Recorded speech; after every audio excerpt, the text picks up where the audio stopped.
One. Grand Rising, everyone. Okay, good. I'm sorry. No, you're fine. You're fine. Grand Rising, everyone, and welcome. You are tuned in to a special live edition of the Good Morning from Africa Town, Los Angeles morning radio show, the only B1 or none morning radio show. So today you are here with the ATLA crew. We have an awesome conversation today. Um, I don't even know if I want to call it awesome because it's a serious conversation when it comes to what's going on in the Black community, of course. So we have here with us, straight no chaser with the Queen, Tina Berry in the house. We've got Queen Kathy V in the house. We've got Queen Lynn, aka Black Love 17. We've got D Mays with Mind Games Uncut. And I am here with you, Angelina. And we're going to have this discussion. We're going to dive into what's going on. Um, we're going to talk about Chicago, but not just Chicago, all over the United States. When it comes to the money, not even just the United States, all over the world, when it comes to the United States disproportionately dishing out money to everyone but the Black community.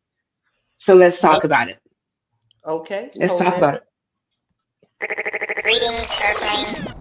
Warning, the following program contains strong Black first opinions about mature and strong subject matter that affects Black America and the diaspora as a whole. Listen at your own risk, you sissy. Grand Rising all, you are listening to the one and only B1 or none. Good morning from Africa Town, Los Angeles.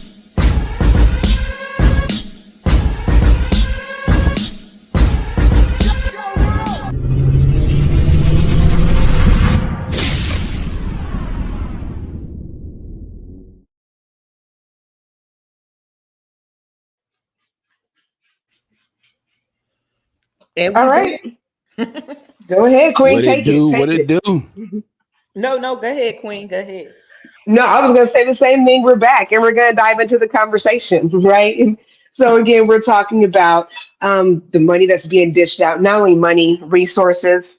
What do you mean by resources? We're talking about healthcare. We're talking about educational resources. We're talking about government assistance, all kinds of things that are being implemented to ensure that immigrants come over here to the United States safe and secure. And there is nothing wrong with anyone wanting to find safety and safe haven. Um, that the bigger issue is what's going on against the Black community, right? And it's done by our government. Let's just keep it real. So for me personally, my big gripe is not with immigrants. My big gripe is the propaganda that the government's laying out behind allowing this to occur. And like Queen Tina said before the conversation, it is a definite slap in the face to the Black community. Okay, so let's dive into the conversation and let's see if we can come with some active solutions by the end of this. So you all be thinking about what's going on, how this is impacting you and your household, your neighborhoods, your communities, and how we can move forward as a Black community. So let's talk about it. Yes. Well, let's talk about. Should I share the screen? Let me share this and let's hear this news report about. Hold on. It's about to go down, y'all. It's about to go down. Y'all know I am ready. Before we get started, before we get started, a lot of Black people don't know what's going on in Chicago, and we about to, Oh, they're Black people are suing them. Yeah. I'm talking about the people around the country. Yeah. Like, the people in Chicago know what's going on, but that's because it's happening in other states. It's happening predominantly. Notice that white people ain't complaining because they're shipping them to predominantly Black areas to finish the gentrification, to finish wiping us out. Yeah, I think most Black people know what's going on. It's just because of the practices that we have internally. We haven't acknowledged what's going on, and we tend to stay out of the loop of information, so we haven't connected the dots that what's going on here is going on in every Black community virtually across the country simultaneously. Yep. Let me play this real quick. Can y'all see the screen? Not yet. What's going on, Brooke Tradition? What's up, brother? It says it's sharing. I see it. There it goes. There it goes. Okay. Hold on. We're finna play it. I spoke to Christina Passioni Zayas, the city's first deputy chief of staff. She gave me insight on how the crisis is impacting the city and state financially. We have more people coming in than we actually have transitioning out of shelters. Already this week, 41 buses have rolled into Chicago. That means there are now 11,000 migrants living in shelters. 4,000 are still sleeping on police station floors and staying at the airports. There have been calls by city officials to close the Inn of Chicago shelter site after reports of criminal behavior, including drug sales and prostitution.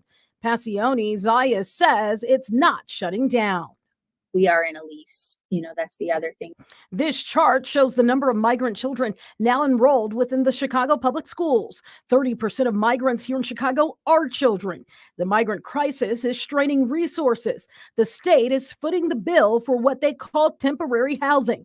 The state is paying on the high end $9,000 in rental assistance over a 6-month period of time. With that comes help moving in and a starter kit to furnish the apartment. That rent lasts for 6 months, and ideally people would have started their legal process, secured legal work authorization, and then be able to sustain that apartment. The city put $4 million towards helping migrants get temporary housing. Right now, there are just a handful of case managers to handle the load to get migrants in temporary rentals. They have roughly, I want to say in the ballpark of 30 to 40. But we obviously, need to get more. And so that's when we approached the state again for an additional $5 million. We did reach out to see how many asylum seekers are currently taking advantage of the rental assistance. We haven't heard back from the city on that. Tia Ewing, Fox 32, Chicago. Can I point something out really quickly? I just want you all to understand that when they say that the state is forking the bill, I just want you to think whose money that is. That would be our money. I just want you all to understand that are listening. That is our money. That is supporting this. I'm gonna land with that. Go ahead, King Pablo. Pablo is in the house. Pablo X is in the house. What were you guys thinking? Pablo. I think I want us to hold on one second. Broken Traditions or whoever want to get, I'm dropping the link if you want to come up and say something about this. Anybody that want to speak, go ahead, Pablo. I think what I want us to do is address the elephant in the room as B1 or none folk, Black folk, melanated, whatever you go by. I think it's time to address the elephant in the room. What we see going on in that video clip, and it's no coincidence that the woman speaking on it was a Black woman. What you see going on in that clip is the end phase of a military offensive against Black people, the Black community in America. In other words, we've told you show after show after show, white supremacy doesn't just show up and just happen to do things. They plan things out. Their strategies, their military strategies go by 20-year increments, 20 years in advance. So 20 years ago, this process was mapped out and we're seeing the tail end of it. And as usual, we always react too little too late to the tail end of it. We told you back around the time when Barack Obama was first elected that the shift was happening then. They were beginning then to replace, and this is the left branch of white supremacy. And we're not letting the repellents off the hook, but this is the left branch of white supremacy. They began back then when Barack Obama was elected the first time, they began to do that shift to where they were phasing us out as the base, the dependent base of the Democrat Party. So in other words, they were already important, their Spanish speaking base. And we already knew, we've known since the Clinton administration that things were going on when Black immigrants try to come over, whether it's a civil war. I mean, God himself can be destroying a Black country and they won't let them over. We saw Bill Clinton turn Haitian Haitian migrants around in the middle of the ocean to go back to a civil war to die. We saw that. Yet he let Elian Gonzalez come over and live his best life. So we saw things like that. So we know exactly what's going on here, and it's What time about to the stop. whip and the horses and all that the other year when the black Oh immigrants yeah, were coming? yeah. That's a more It modern was version not of what let black happened. Of what immigrants happened. come. I mean, the man had to literally have the Navy pull up on a boat of Haitian migrants in the middle of the ocean and turn them around at gunpoint. So that's what we're dealing with here. So you see a prohibition of black immigration, but you see Spanish-speaking immigration, even though the Republicans speak on it and try to act hard against it, they rubber stamp it because both of them know what they're doing. They're working together for team white supremacy. So we have allowed ourselves to be Yep. undermined because of our mindset from the civil rights generation. We believe the kumbaya is official because we believe we've arrived because during the civil rights era, we achieved white proximity. So now we believe we've arrived, we've gotten able to sit next to the white man in the counter, got to go to his stores, and now we believe that that's gotten us to the Holy Grail, and it's now our job to lay our backs out for every other immigrant, every other ethnic group to come over to plant their flag in America because we have arrived, we've made it. So we believe in that rainbow coalition that we should lay our backs down for them to step on as they climb their way to the top.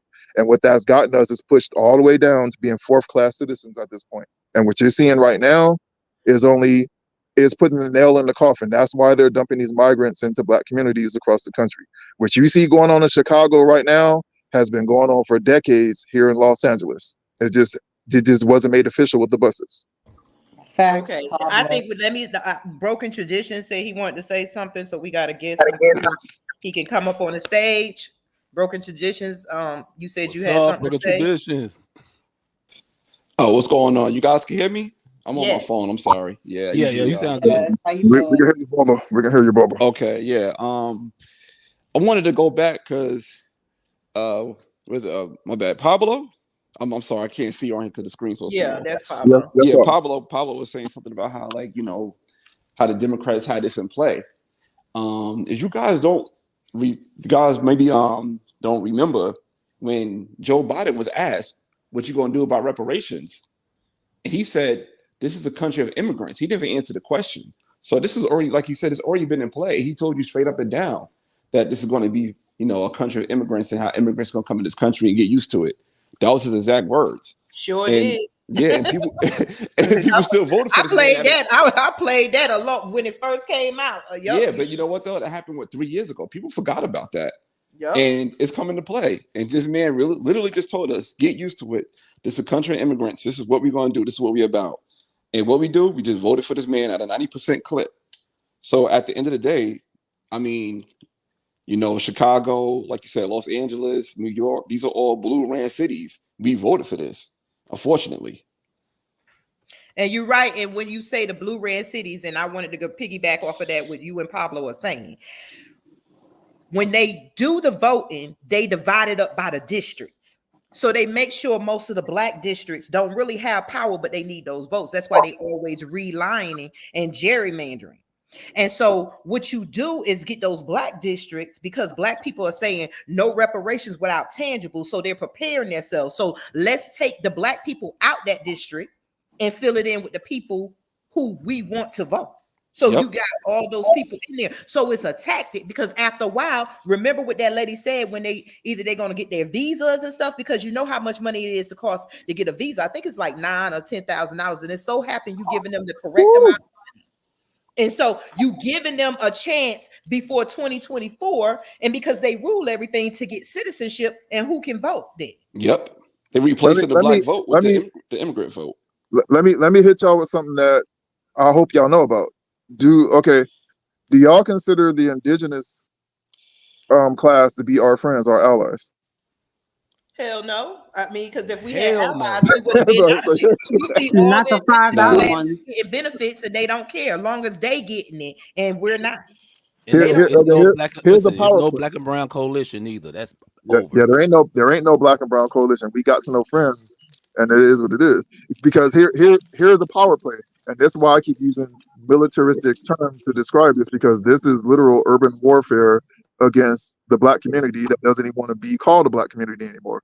This is what's going on here. So do you guys know what a paisa is? No.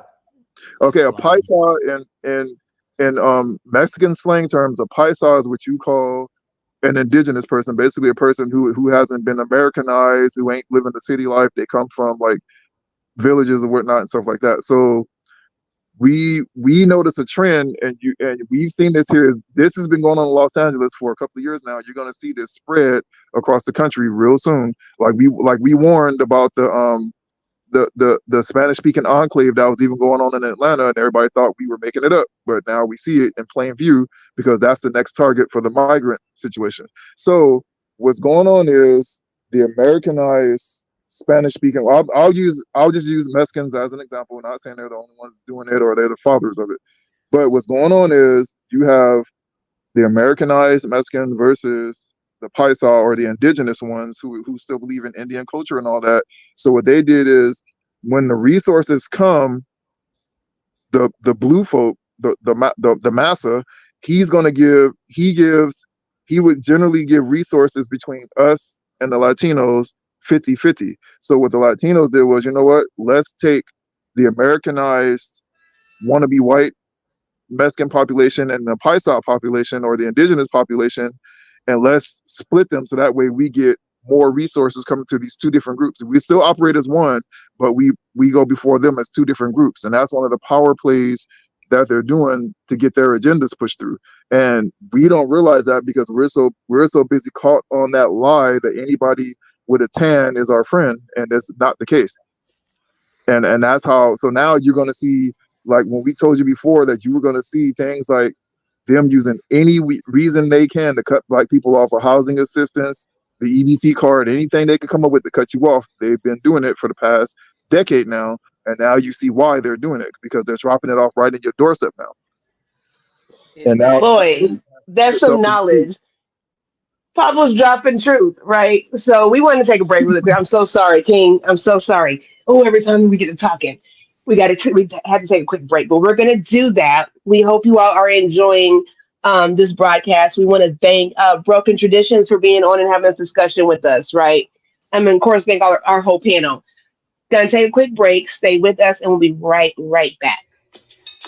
The Good Morning from Africatown, Los Angeles morning radio show is pleased to announce that we now have apparel and other merchandise on sale on our website now.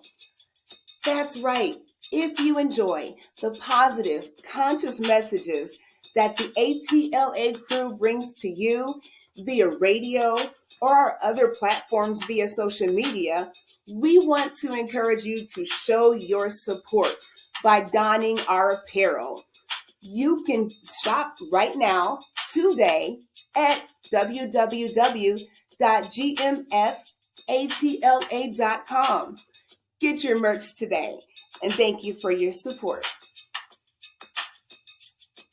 Step into a world of Black unity, love, and power where the essence of Black unity is not just a fleeting emotion but a profound force. A world where Black people uplift each other, creating a fortified community, a beacon of hope. Imagine the strength born from understanding one another. We as Black people all have something in common through shared experiences no one but us understands. There is a joy that arises from celebrating our heritage, our culture, our shared history. Picture the power of true Black unity, a power that transcends any adversities that we face. Black unity empowers and inspires. We have been robbed of that. We need to turn struggles into the foundation of future triumphs. This is not a utopian dream. This is the reality we can shape when we choose to put us first. Unity over division. It's up to us to save each other. Remember, when Black people love and support each other, it's not just powerful, it's transformative. It's our lifeline, our legacy, and our path forward. Let's give this to ourselves. So let's embrace this power. Let's cherish it and let it guide us. #B4B. Go to our website, www.theunitedempiresofalkebulan.com, the UEOA. Tina Berry speaks. Woo, love it. Love it. All right. So we are back. You are tuned into a special live broadcast on live platforms. You are tuned into the only B1 or none morning radio show, the Good Morning from Africatown, Los Angeles morning radio show. And so we are talking in the second segment. We are diving into the conversation about immigration versus the Black community, right? And unfortunately, it is a division. So let's continue to talk about it. Pablo was speaking, so sorry, King. We went on a break, but I do want to hear what else you had to say and everyone else. So let's go. Yeah, I'll pick right back up where I left off. Because babies, it's a lot of game going on these streets, baby, and we the ones that's out here with a broken high heel on and our dresses unbuckled. We looking real bad out here, babies. So to put that into perspective, it is to the benefit of every other group. That's why I will say I can't just say, oh, the government is doing it. No, these other groups know exactly what they're doing and they're willing to be a part of this military offensive against us because in their minds, we are at the bottom of the totem pole because like D. May said earlier, we voted for this. This is what we voted for. We voted to be politically insolvent. So we're getting exactly what we paid for, what we voted for, and this is it. So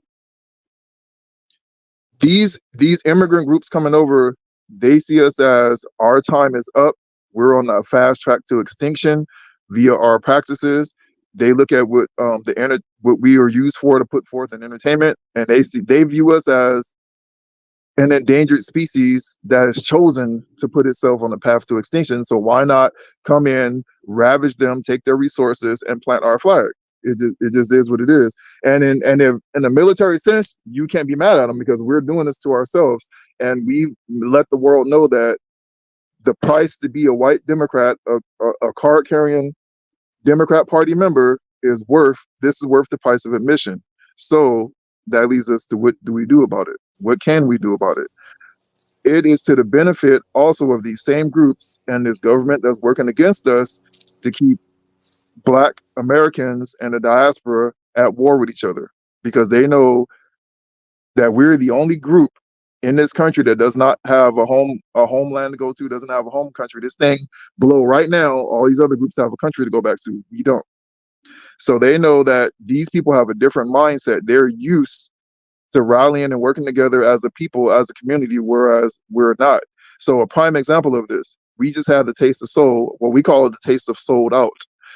The Taste of Soul, they were selling tacos, all kind of stuff up in the Taste of Soul, and Black vendors who planted their flag in that community where the Taste of Soul was held at said, you know what, we're not paying no exorbitant $1,400 to come and set up in here when y'all already have policies to keep us at the bottom where we can't afford it even if we wanted to, just to run a Black business. We can't go to the bank and get that cash influx to grow our business. So what they did was they went and took space on the Black-owned property, and guess what? In the middle of the Taste of Soul, a white woman comes and threatens them with law enforcement. You gotta gather your ish, and y'all got to move. Y'all got to go. Blah, blah, blah. And the police actually came. You already know when the Becky come through, the police gonna come on fast track. So they showed up and asked them to leave and this and that. So this is what we face. So it's to the benefit of these groups to have us constantly micro divided and at each other's throat. If we were able to link with the diaspora, squash this diaspora war thing, put our differences aside and start working together, they know they're in trouble because these other groups are working together. You don't ever see, prime example, Mexicans and Salvadorians, for whatever reason, cannot stand each other. But you don't ever see that rivalry come up when it comes to getting resources and power, migrants being dropped off, Hondurans walking right through Mexico to come over the border. You never see that division come forward. No diaspora war with them when it comes to power and resources, only with us. And that right there is the initial solution that we need to pursue is that outside of our political practices, which I would say is number two. And I'll say this too. Pablo. Okay, even with I have a question too. Okay, you got a purple question. You got. Okay, so I got a question for everybody. It's on the panel and anybody that's in the chat.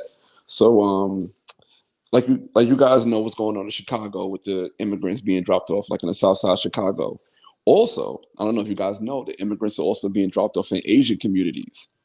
So now they also having protests. They actually attacked the older women.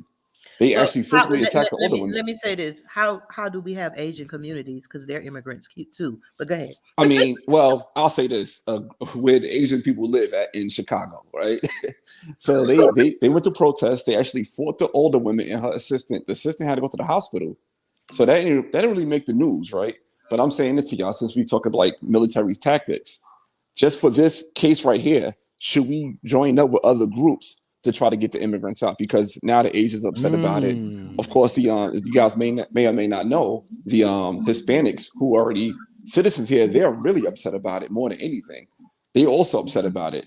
Should we, just for this cause, join up with other groups? Then after that, once we get to what we want to get to, then after that, divide away. Good point. You want my answer? My answer would be, in the night, get your people who are sharpshooters, take these people out. We don't have time for this. You don't need nobody else. I'm totally serious. Yeah, There are so many people I would say we have no friends and people saying who already do this. You already a killer. Use that stuff. Take your knowledge and use it for good. This is just getting on my nerves. Anytime, just for the record, y'all, no, anytime Queen Lynn asks if she can make a suggestion, put your seatbelts on. Okay. But you know what, Brooklyn tradition, I would say this though. I can see that. And actually, it's some people. You even got, like, I hate to say it like this, but white people even teaming up with certain black people in certain spaces talking about this because they're like, this is kind of American problem. Yeah, it's an American problem. Well, yeah, I got no problem with that because, like I said, they bringing these people in. Look, they're not even voters. They don't even pay taxes. You know what I'm saying? Like, how the hell you gonna get them $9,000, pay for their rent, cell phones, furnish their homes? They get Medicaid, they get food stamps, and they getting $9,000 a month. Nobody is saying is it per person, but they're getting $9,000 a month, either per person or per family, and it doesn't matter. That's $9,000 a month for 6 months, and they barely give us $100 worth of food stamps. And like I was telling you also got they give them EBT cards. Exactly. Look, and plus, just think about it. You know how they do? They all come together. They all have like 6, 7 people to a house. So if it's 9,000 a family, you got 6 people, 6 family in a house. That's 54,000 a month. They get it for 6 months. Do the math. Yep. And they can work too. So they get other money coming in.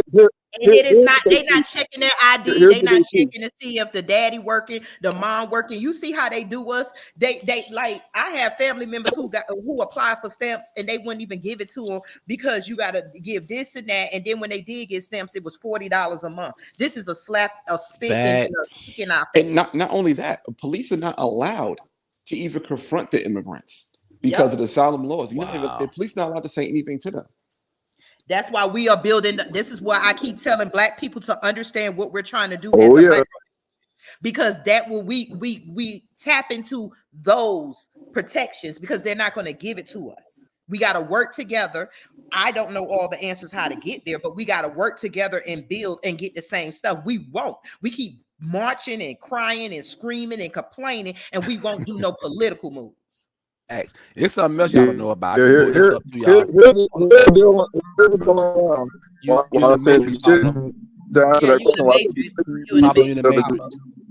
matrix. You was in the matrix.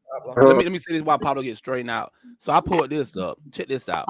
Besides this going on with the immigrants and the $9,000, the White House proposal includes $1.6 billion to hire 1,600 new asylum officers and processing personnel, which could double the number of people working on asylum cases. It also suggests $1.4 billion to add 375 immigration judges and their teams, in addition to money for 1,300 new border patrol agents. This is 5 days ago. So Biden trying to get them in here. He trying to get them in here, process them so they can become legal, be legal citizens. So this is what's going on. This is 5 days ago. That's what he said. That's what he said he's gonna do on that Zoom video. They called Trump a racist, but this is what he was talking about. Oh yeah, and also realize that Trump, the reason why he had Republican daggers in his back is because he wasn't willing to go along with white supremacy because both sides of the aisle are involved in this, and he wasn't willing to do that. So that's why he had Republican saboteurs when he was first trying to get elected. But to go back to that question of why we wouldn't want to get involved with these other groups, and here's why. Exactly what I said earlier. We are politically insolvent. We don't have a dog in the fight because we placed ourselves in this position. And what's going to happen is if we get in bed with these other groups, we might win this battle, but we're going to lose the war because these other groups are going to go right back to sticking together and fending for themselves and leaving us out in the cold. So here's an example of it. where we observed that the Taste of sold out. Did just 48 hours before the Taste of sold out, there was a massive Palestinian rally that saw thousands upon thousands of Palestinians and their supporters come out downtown Los Angeles. And yes, there were some black people there screaming "Free Palestine," even though we don't even know where Palestine is at. But in contrast to that, we only got those kind of numbers because the white man threw the Taste of Soul event, which is basically a gigantic party. That was the only way we got those kind of massive black numbers to rival or overshadow that Palestinian rally. So when you look at it, we look like a joke on paper and in reality, because Palestinians came out and by the thousands to support the Free Palestine movement and do what they had to do politically. We only come out when it's time to party and bull spit, to quote the Biggie song. That's the only time we come out in massive numbers. And when you look at that, you can't help but to take us as a joke and to look at us as, pardon the phrase, useful idiots, because, okay, we don't mind sending them to the front line because look at what they want to do anyway. Yep. So that's why it's of the utmost importance that every step we take be calculated to show black men first and black women unified, saying we are B1 or none, we are B4B, we are putting ourselves first, and we're grabbing the bull by the horns for our own black first agenda is of the utmost importance, especially before our youth to see that, because we can no longer do this kumbaya where we hold hands with every other group, because what that is showing the world is black people cannot accomplish anything without holding the hands of others and having others prop us up. Exactly. And then the thing is, like you say, even with this whole thing immigration, I don't know if I read this part. It was saying Biden is dangling border security money to try to get billions more for Israel and Ukraine. So you got the other immigrants coming in. Then you send billions to Israel every year. I forgot the number. It's then like almost 100 billion. It's almost like 100 billion. It makes no sense. And you, how you gonna juggle almost a war? $1 trillion helping other people, and they keep telling us they can't give black people no reparations because it's too complicated. But yet they cannot even prove all those immigrants, they don't have paperwork. So who the fuck, how are they giving them money? Exactly. And the thing about it, y'all, I'm here in Atlanta, Breakfast Tradition, you know, we talked about this. I see more and more homeless black people in the streets of Atlanta. And it's so sad. You can give this kind of money to people, but you can't take care of the homeless people in all these major cities like Atlanta, New York, Chicago. It's ridiculous. I'm like, I see. Don't forget LA. In LA, oh shit, LA, you know, it's I think we got 64% black homelessness right here. Exactly. I'm about to say that, Pablo, y'all percentage is crazy with black homeless. And then I'm like, you can't take care. They keep somebody going to build tiny homes or whatever for the homeless people, but I don't even see nothing. Like, it's crazy. Like, why you should have been did this. If you can drop $9 grand and get them apartments, homes, whatever, cell phones, all that, but you can't do that for the citizens. Getting money, they getting transportation, they getting food. Look, subscription, everything. Look, I don't mean to cut y'all off. It's time for this break. This break is gonna be a little. I'm gonna play one of these commercials, so y'all just sit back for the next few minutes, and we're gonna pick back up on this because, like I said, it's ridiculous. It's a spit in our face. Have you envisioned true black individuals and groups coming together? We are in need of safe spaces that serve as sanctuaries for the black community in this current world. We as a people are falling apart, and this a call to action. Imagine a place where healing, unity, culture, and wealth building are the core values. A haven that fosters a sense of peace and belonging for generations to come. We need a micronation, a self-declared independent entity that exists digital within or on the outskirts of an existing nation. A micronation is a small, self-governed place where a community can create its own rules and regulations independent of larger governing bodies. This is the vision of the UEOA. This concept is not new, but it's one that holds significant potential for the black community. Imagine a place that serves as a retreat for the black community. A sanctuary that provides respite from the pressures of the oppression we face in our everyday life. A place where we can reconnect with our roots, learn, and find solace in a supportive environment. A place where we can host conferences, workshops, and events that promote education, programs that promote healing, unity, and wealth building. A thriving hub for black families, entrepreneurs, and individuals offering opportunities for networking and collaboration among each other. Imagine a serene natural environment where families and individuals can enjoy camping, farming, and other activities, fostering a connection with nature and promoting overall well-being. A dedicated space for educational programs, mentorship initiatives, and workshops that empower Black people to reach their full potential and contribute to their communities. A sustainable farming initiative that promotes self-sufficiency, healthy eating, and environmental consciousness, while also providing educational opportunities for community members. A range of activities and amenities, ensuring a memorable experience for all. This vision is attainable and with your help, can become a reality. By contributing to this initiative, you will play a vital role in creating a safe and empowering micro-community that addresses the unique needs of the Black community. We bought land, now we need your support to help secure the necessary resources to develop infrastructure. So what can you do to help make this vision a reality? Donate, no matter how big or small. Every contribution will make a significant impact. Even donating your time, skills, or expertise can assist us in. Please join our website www.theunitedempiresofalkebulan.com. Share this initiative, spread the word through social media, email, and word of mouth. Together we can build this dream that fosters pride, resilience, and prosperity. Join us in creating a space where Black individuals and families can thrive, celebrate our heritage, and build a brighter future. It's up to us to help us. We are the only group of people suffering like we do systemically. If you claim you love Black people, then you approve this message. And boom. Way to go into solutions, right? That is not the number one solution to come and join the United Empires of Akebulan. Oh my. Yes. Couldn't have been said better. I mean, this is the solution. We jumping in here, but that's what we got to do. We keep saying they're coming into our neighborhoods. Then let's move the, excuse my language, let's move the fuck out and start buying land and start rebuilding. Sometimes we're going to have to use camps and tents. We've done it before, but they burned it down. This time we're going to have our arms up. We're going to do for us. But Black people don't want to take that uncomfortability no more because we used to white comfortability with white oppression. We gotta leave. That was going to be my next. That was going to be my next suggestion. Just ignore them and continue to do us. But I like the first one. You can't ignore them when you're working in a system and they constantly writing rules to make you. And then we get the stereotype.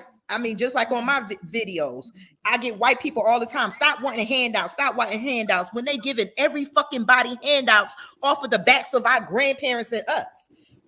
We pay taxes. Look at your check. Look at your check. You already know.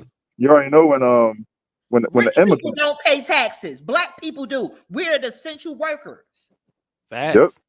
And you already know when the immigrants and Massa sees that ad, they're gonna go, oh, thank you. Hey, check this out. Let me tell y'all something. I want to throw this out because we don't care about Democrats. We know 90% of Black people vote Democrat. That's not even but remember, when it comes to immigration and when they bring these people in, especially when they work for these small companies, most of these small companies, even big companies, they have majority immigrants working there. They don't have to pay no insurance. They don't have to pay, it's a lot of stuff. They don't have to pay no sick time or vacation. It save them a lot of money. Both parties are to blame because they all them rich companies, they hire a lot of immigrants and I know for a fact, I work with some immigrants. They've been working here 20 years on the temp agencies and stuff. So them companies like, okay, we'll get rid of our full-time workers and we'll keep them as long as we keep it flowing. It don't matter because them people they just want to make money here and hopefully they'll get their citizenship. But a lot of them be here for years and years working with temp services and stuff. And a lot of companies don't hire them because they making money. They're saving money. They don't have to pay no insurance out. So you're gonna see, especially in 2024, a lot of people gonna be laid off, and they're gonna keep majority of those immigrants. But why you think all the people want to have the pay increase? I mean, they talk about Waffle House is asking for $24 an hour, $25 an hour. How long do you think that's gonna last? Exactly. Waffle House can't run on $25 an hour. And what they're going to do is, I spoke to a business owner in Atlanta, and I did a video about how the immigrants are going to be coming to Atlanta next. He was excited because he can't afford to have the people working for him. He was like, great. You know what you're going to see, though, is you're going to see, I'll issue the warning again. Black Atlanta, Black Chicago, Black Florida, you are probably the top 3 targets. And what you need to do right now, what you should be doing right now is looking at the fall of Black Harlem and the potential fall of Black Los Angeles. Just so happens that Black Los Angeles learned from the fall of Black Harlem why it's held out as long as it has. So what you're going to see is this, like we said last segment, a 64% and climbing Black homelessness rate. At the early 2000s, we were at you might as well round it off, you would say 1 million Black people in Los Angeles. Now we're down to 6% of the population. And when you do all the factors such as the homicide, the sex trafficking industry, the organ harvesting industry, the relocation, all those things, we're down to 6% of the total population. And then you do the math with a 64% Black homelessness rate. And this is because of the policies that we keep going in and voting for. We put ourselves in this predicament. So when you break that down and you look at the benefits that these migrants are getting, look at what they're getting now. You got women with children down on Skid Row simply because they had a low FICO score, or because mama wouldn't put the son out who just got paroled and they found out that she had somebody with a record. Or like me, a Black business owner with a low score and can't get a loan. Exactly. Actually, it doesn't even matter if you have a low score. Is the fact that you Black, they'll find a way not to give you a business loan. For some reason, your credit ain't ever good enough. Exactly. But we're contributing to America and these immigrants don't. We're providing jobs and they don't. I was going to say, Queen, you provide jobs. You provide jobs, for crying out loud. Right now, my business is struggling because I'm trying to get funding so I can hire more people. But we working in America. That's why I want our own land. We can bounce our dollars around each other because this is beyond ridiculous. This is not even a work. This is not even a protest. This is an out and out war against Black people from American government. Yeah. It's hard to argue. Sad, a lot of people, you know what?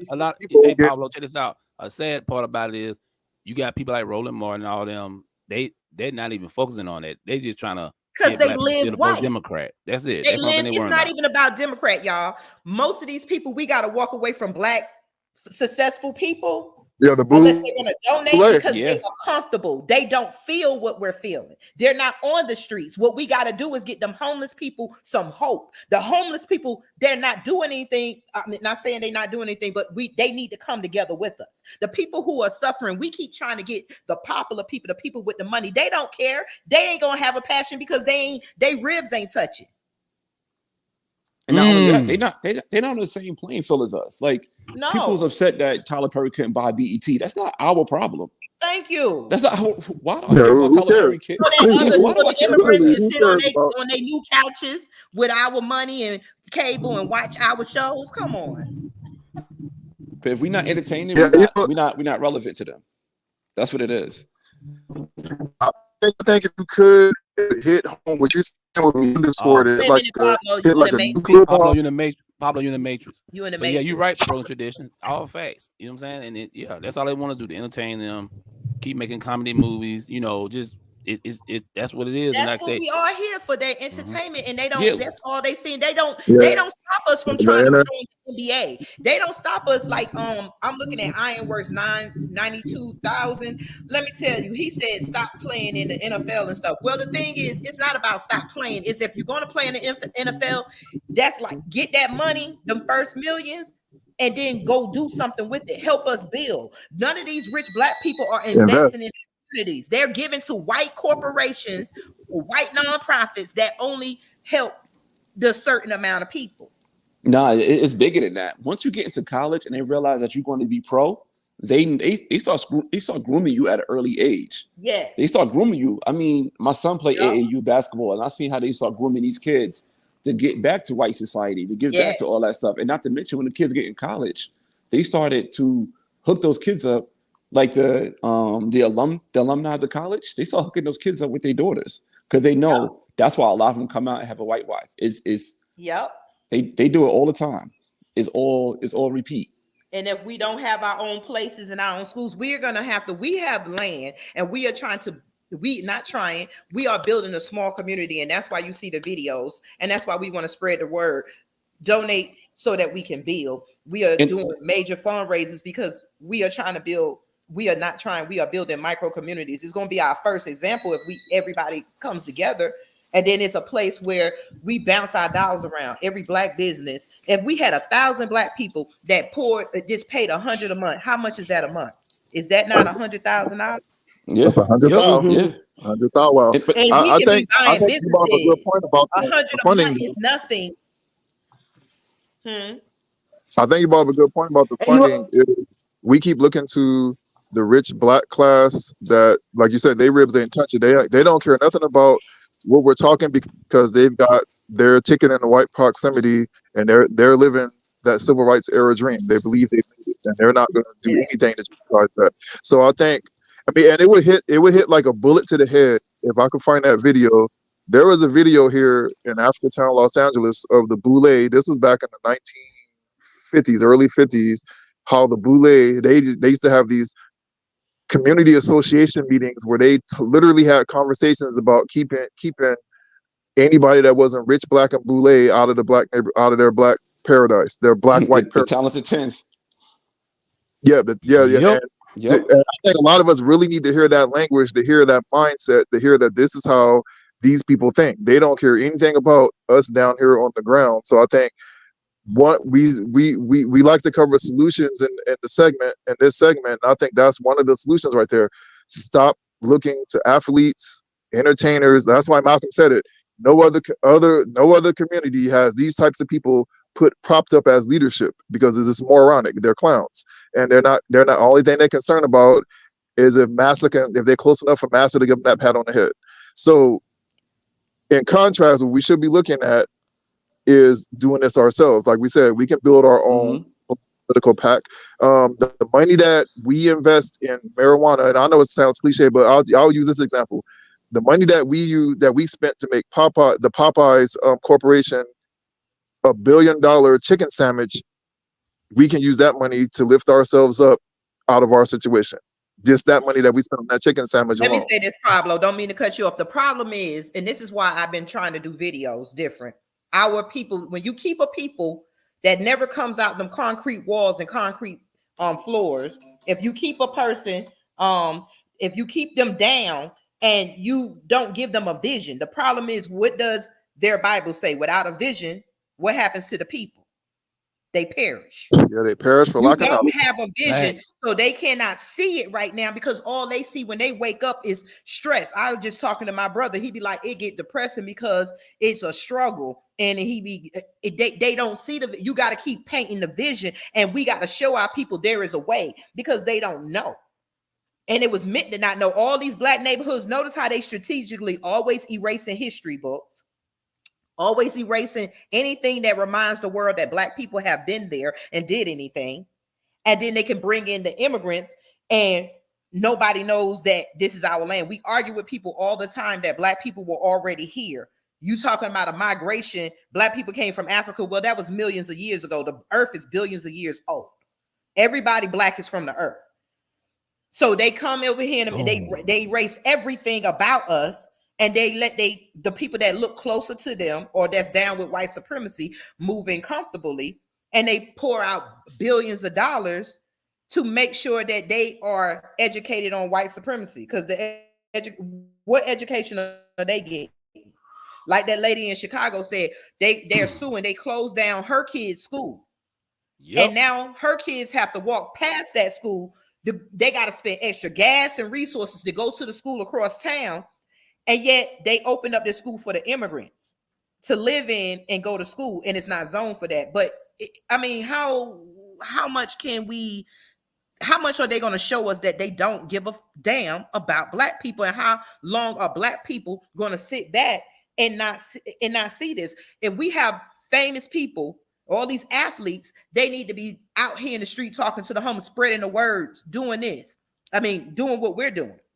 They're not going to do that. But you know what? What they do is they eat their shrimp and they lobster and they steak at night, and they wake up and read the paper to remind them of the black struggle because they're not struggling no more. They got to be reminded.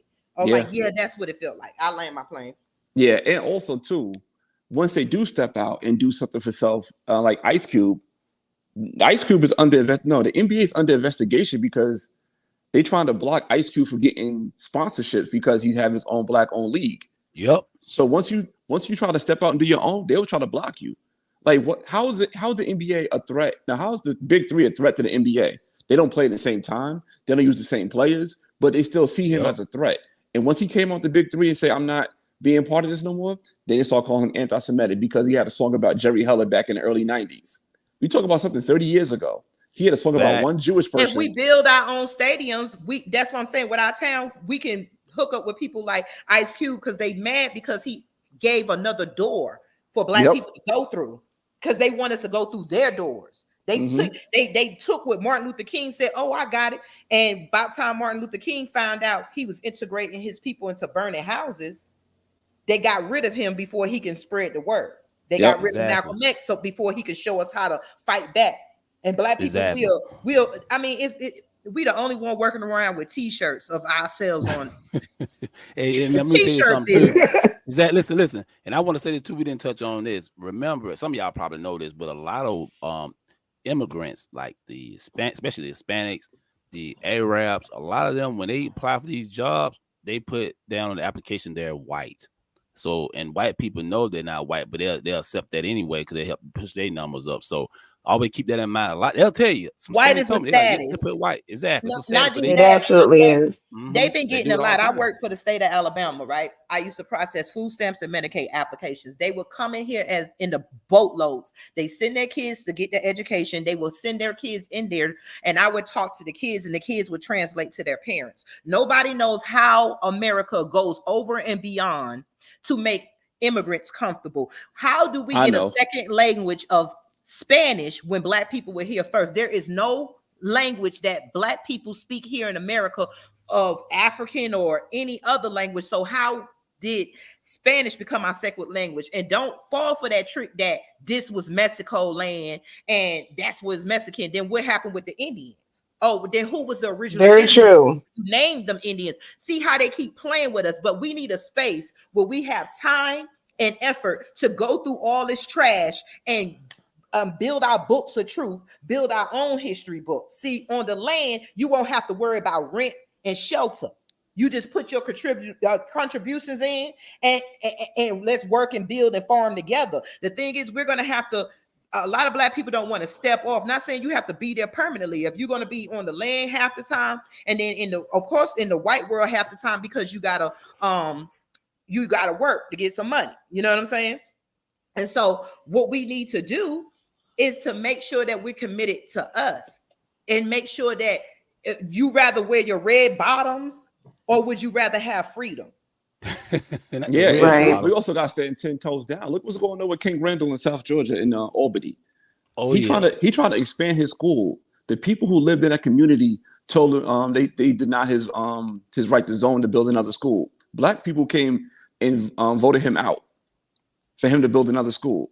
That's because they stupid. And like people like, that's why we need to link together with people real black. The whole thing about the United Empires of Akebelon is about what it says, the United Empires. If anybody don't know a government structure, 2 tribes makes what? A village. A few villages makes what? A nation. A few nations together makes an empire. The whole point of the empire of Akebelon is that everybody is doing something to help black people, but what your efforts is doing is not helping. King Randall, your school is helping in that place, but what about the rest of the United States? We need national things. So if we bring all our talents together, then we can help each other nationally. Absolutely. And then King Randall, if we put our money together and buy land, bump that zone, and we would have a place where we have land. And just like they used to send their kids to military school and stuff, we could be able to bring families and their children where they could learn and stuff together. We need our own spaces because it's going to keep being this way. Why keep fighting a war when you can just move away and there's other land for sale? Just like all this land that's out here, why are they pouring these immigrants in black areas?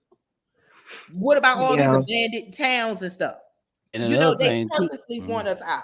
And another thing too, I know we're getting close to the end of the show, but I want to talk about how they bringing them in already. They got all the major contracts. If you see, I remember back in the days, 80s, 90s, my father, grandfather, my partners, friends, they uncles and stuff had all the major contracts, building stuff, You know, like I Yes. mean, and now the Hispanics, it's mostly Hispanics have took all those jobs. They're talking about we don't want to work. Are you crazy? I'm making $30-$40 an hour in overtime, and I can provide for my family. That's BS. I don't know who came up with that, but I know because that's the type of stuff we deal with. Lucky for us, we got certain politicians in office that get us these contracts, but a lot of black people don't have the opportunity to get that. So if you look at all the major cities right now, they're doing all the construction and all the development. It's the Hispanic, the immigrants who are getting those jobs, and they getting paid. You think they getting paid $10 an hour? No, them guys are getting paid, and plus they're branching off and starting their own businesses and stuff. Go anywhere and you'll see mostly the immigrants who got them big contracts, and that's a problem. I don't like that. I like my plane. Mm-hmm. Yes. I'm sick of it, D-Mays. I'm sick of it because they can, if like when you said y'all had them contracts, what they did with black people is they didn't educate black people on businesses. Like right now, I'm helping me and Quincy, my hubby, is helping his daddy establish all his properties as a business. The older people could not read as much. They didn't know how to take their businesses, put it in LLCs, and start generational wealth. So when these older people die, they're white people, and they come in and take these properties and build businesses over us. It makes no sense to step out your door and all you see is white, Chinese. It's okay to say Chinese restaurant. It's okay to say Japanese restaurant. It's okay to say Asian. But when you say black, you're racist. Mm-hmm. Chinatown, you got Chinatown in every major city in America. And what are the black towns at? That's exactly right. And you know what? I know we are certainly almost out of time, but I wanted to point something out. Pablo earlier mentioned when we started this airing, he said, what? Let's address the elephant in the room. So really quickly, not to insult anyone's intelligence that's listening, but if anyone knows how elephants are trained, right? Like you see the circuses, and they're so tame. They're huge animals, and they're very dangerous animals. But they're trained because when they're young, they have that ball and chain put around them, and it keeps them from moving around. So as they get older, they know that they have boundaries. And even when you take them off that chain, they don't realize that they're unchained, and they stick in those boundaries, if that makes any sense. So as we're going to come to a close to this, I want you all to ask yourselves, what would happen if that elephant had no boundaries? And in that story, in this circus that we live in, who's the elephant? Who are the clowns? And who are the carnies? Okay, let's get out of this circus. Good point. Please join the United Empires of Akibalan.com and find out how you can do that. I'm going to land my plane there. I don't think we can follow up on after that one. That was perfect ending. Exactly. Good show, y'all. Like I said, we out here to get information, and put our people up on game. We really don't have that much time, black people. I'm just being real. A lot of us out here think we got a lot of time. A lot of us don't got relaxed. You know what I'm saying? You even when you got these jobs and stuff, you don't know what's gonna happen. They can come out.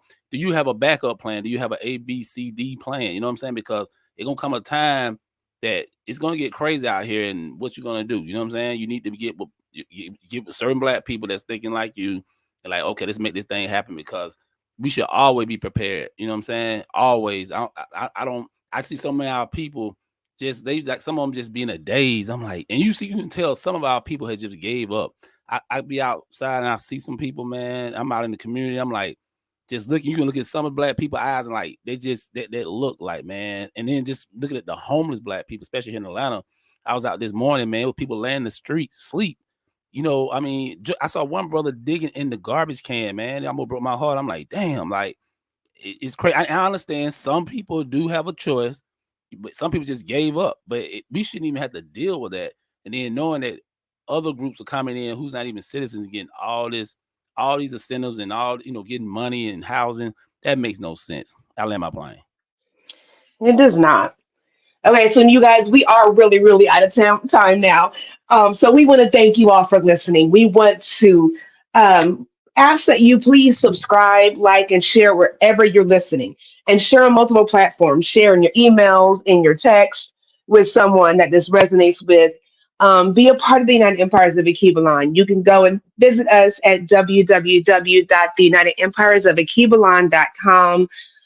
You can definitely tune in to Spotify and listen to us, the GMF ATLA crew. You can check us out on our radio web at www.gmfatla.com. And until next time, we appreciate you all. We love you all. Peace, love, and blessings. Peace. Have you envisioned true Black individuals and groups coming together? We are in need of safe spaces that serve as sanctuaries for the Black community in this current world. We as a people are falling apart, and this a call to action. Imagine a place where healing, unity, culture, and wealth building are the core values. A haven that fosters a sense of peace and belonging for generations to come. We need a micronation, a self-declared independent entity that exists digital within or on the outskirts of an existing nation. A micronation is a small, self-governed place where a community can create its own rules and regulations independent of larger governing bodies. This is the vision of the UEOA. This concept is not new, but it's one that holds significant potential for the Black community. Imagine a place that serves as a retreat for the Black community. A sanctuary that provides respite from the pressures of the oppression we face in our everyday life. A place where we can reconnect with our roots, learn, and find solace in a supportive environment. A place where we can host conferences, workshops, and events that promote education, programs that promote healing, unity, and wealth building. A thriving hub for Black families, entrepreneurs, and individuals offering opportunities for networking and collaboration among each other. Imagine a serene natural environment where families and individuals can enjoy camping, farming, and other activities, fostering a connection with nature and promoting overall well-being. A dedicated space for educational programs, mentorship initiatives, and workshops that empower Black people to reach their full potential and contribute to their communities.